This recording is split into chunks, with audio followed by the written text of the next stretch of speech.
Okay, let's talk about this saga, which Yeah, I sure. came home last night. I made a video about this whole Liam Coen thing because it's pretty great. Because we talked about it, I feel like a little bit on Wednesday when he turned down the job because we talked about because Trent Baalke hadn't been fired the last time that we talked. So let's just kind of go through this here in case you're brand new to this whole scenario. So Liam Coen, so coordinator for the Tampa Bay Buccaneers, very good coordinator.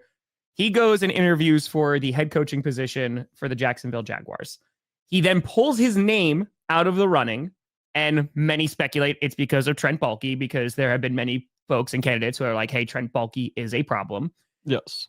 And then the Buccaneers go, okay, great. Welcome back, Liam Coen. We are going to give you a ton of money to remain as our coordinator, and it's going to be great. He's like, highest paid coordinator in NFL history was the rumored amount. Yeah, like we're going to give you a crap ton of money, right? And you saw the offense for the Buccaneers, like it was fantastic. You know, it was pretty damn good this past season.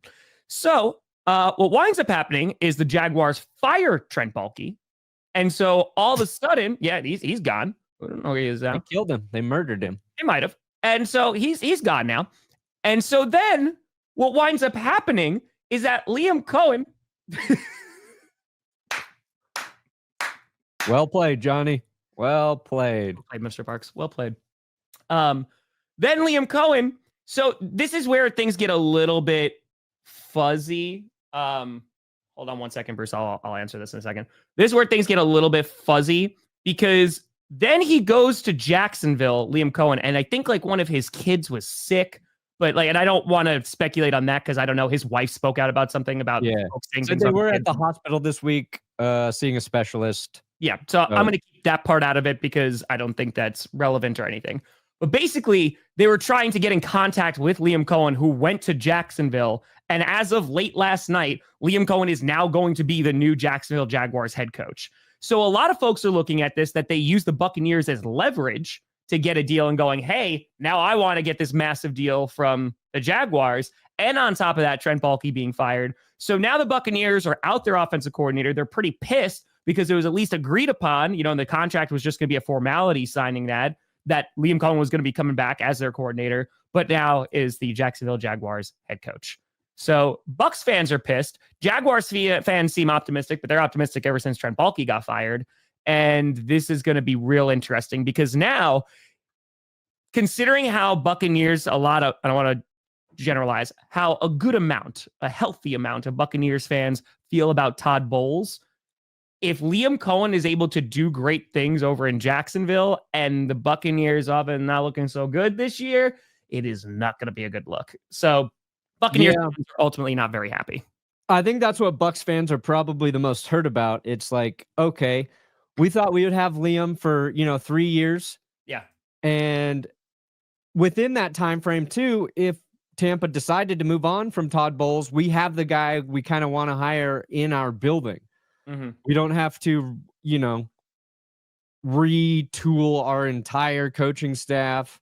We can give Baker Mayfield an offensive coordinator for 2 years in a row for the first time in his career. Baker Mayfield has had a different OC every single season as an NFL quarterback.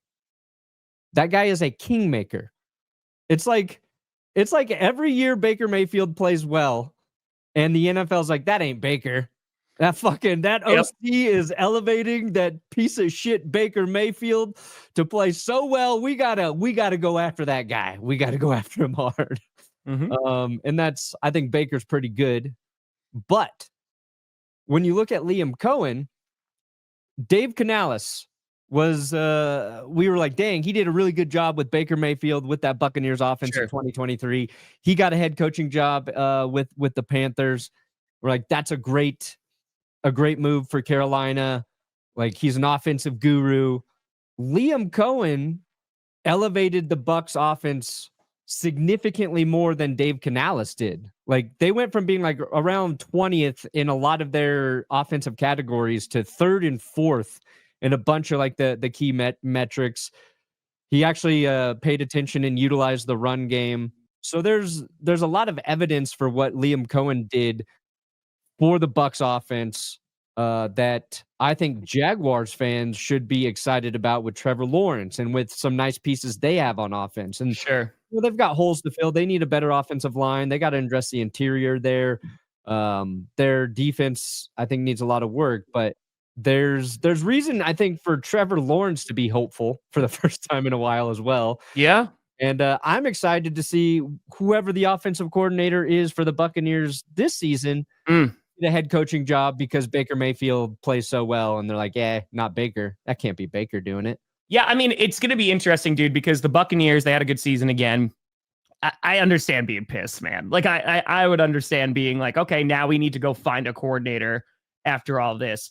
I mean, the good news is it's not a head coach that you got to find. I mean, I know Buccaneers would like to find a new head coach, but yeah, I think that this is a big boost for the Jacksonville Jaguars. I agree with you. Like, I think it's a big boost because they got rid of Baalke. And if they give like Liam Coen a good amount of influence, we'll see what's going on with GM. But I think that you got to hope that they just hire the right football people who can take care of that organization and do what they got to do.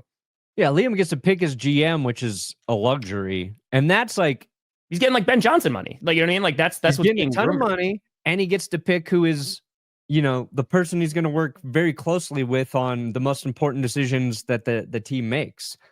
That is a very enticing offer. And I get why, like, he wouldn't return to Tampa.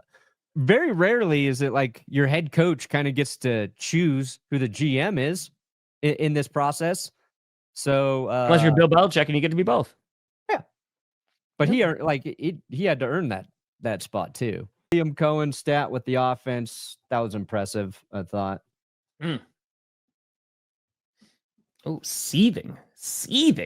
I don't know if he's seethed. I mean, Pete Carroll got you a Super Bowl, right? He helped you get you a Super Bowl. I challenged Benkert to a throw off, and you won't win that one. Yeah, win it. I'm just gonna tell you, you're not gonna win that. Yeah, I'm gonna win that. I've caught passes from. It hurts. It's not. It's all about painful. Accuracy. It's painful. I'm more accurate. It's painful. It is painful. Hey, Jets, they go get Aaron Glenn. So that's something. Yeah, Robert Saleh got dicked over too.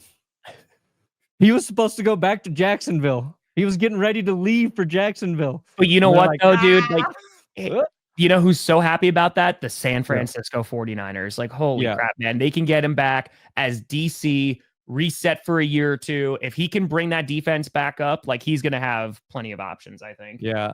I like to just imagine, like, he's on the plane and it's going to Jacksonville, and then it just hard cuts to San Francisco. Oops. Okay. I'll just take this job then. Never mind. Never mind. This job.